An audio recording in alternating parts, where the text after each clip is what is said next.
a kon yal podji ka jerebe ala win mona me cha wa lo ka kon do anyi chek ka tere gan man to go to bombo garana da man mo gwalon do anyi chek ka tere gan man bombo ma cha joje temene ala wo gan man la wang dia la ja lebe gene kwa lar chenga bolgega enwo cha nyimara cha de wonwa ke chala chenga yelo nwer e gan nyimara chi ga ben kanai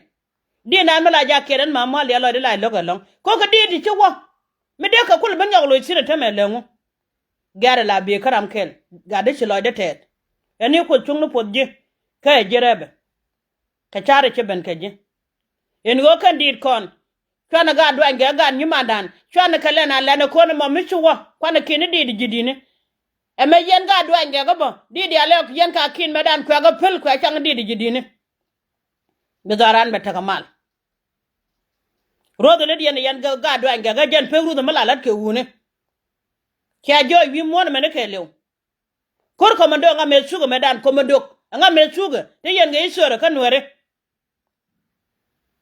ga dwange ga yen ga isore kan were komando nga me suga ga dwange ga to galo nur to tugo chin to gat pan go to tugo chin pan ga dwange ga karo ade chi kirkelu kamaje ti kamati dit chi akan meti ko ne nyenga na medan ikede ya siale ti diga meti dit wang na ti ga che meti ko ti diga meti dit tere dian ga sorbiele ti dit tere dian kare nyale ti baka nyal ke chu ga dwange ga jedet ke geno ta kon nyal te kwidun ga dwange ga win monte lo de kaye ken yare ala ke kir ma yare no ba dorane be chu win monte ran chu kilo de te ne ko ti bendene win monte ra mu chu ran ne ko nyal ten go tera mu chu ran kade la ro ma ter kon ko mo kieno dan ke kuar dunu ane di ala dual brado kula wacha kam ci bude dalat me dal la ma do den cin ne te cin la ro ne me de lat ci ko kon man da par ke wunu nyaare ni bol chenga chanen ko law nwer ko re chater dol jo wane ina dor je kanbo ja tin ter kan kor ina ga pan ga ba ter kan kor ka beti bo chanen en ba chenga dan re wuje me me chwal ngad mene ka ga de ka ga nyonge ga ci ko orienter eta lo mi di de lo ga ne jo ye na pan me wala ba nyok ram lo ga ya wa gwam nok lo de je ko ci jo no re ma chara mo no ga long ka ga buli ngula wala ne changa tutka wade ma chara cha na kan tabane betabane nak kaci yarwa ka tabane ngane tabane ga ne talfa kala bude ko ba talfa bare ma cha nan ne chang kala bude ko ba ko re ma chara ba kan ngula ku le daga shanya mana ka ngula ku le daga garwe gwana na en belar ye gwa ne ka ne te kon te chirwe ne te kon te chirwe kando nuwara mana ka naga dida me kiarwe jote yen diban tiyaw kando nuwara na ka naga dida mene naga gada konte chiro ni wal tele de mi chamo lo nge binti o na ka lewo ko rwe ni gad logo tele de mi chamo lo nge binti o ke lewo rwe ni gad jiken tele de mi chamo lo nge binti o ke lewo ko rwe ni gad fan gak kana matuwa kata ma yane lo nge mi dit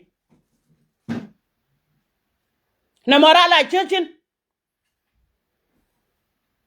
sukti ni kondi altela tukduyen mi jega tukduyen mo gwama baba na manya na gwanda kana gwana na ran mi jega la la kana meche mi jega chala danga ga chagwa ken chala te gada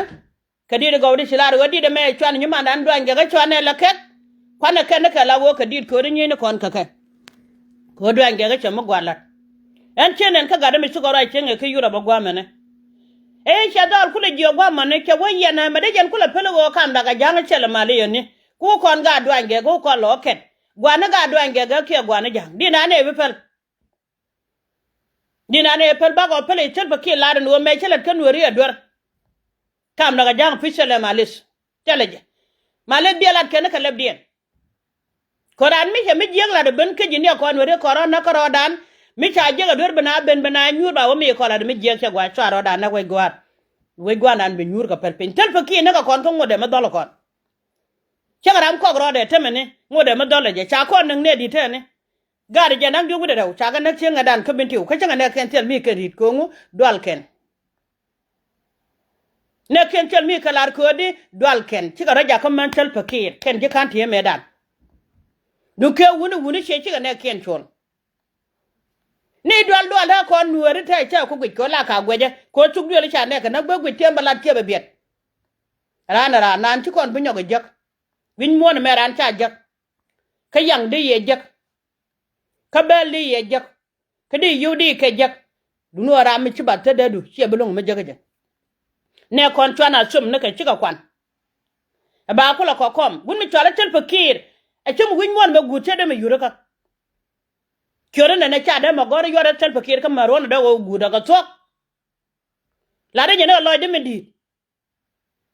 ya kon nyal po daga da la de ga lo de me di de ci lo ba ni ga lo da ba pan ko ra mi bi won daga run ku jale yuraka da ko la ku ngwana du ke da ngai ngwana du ke ko na tiam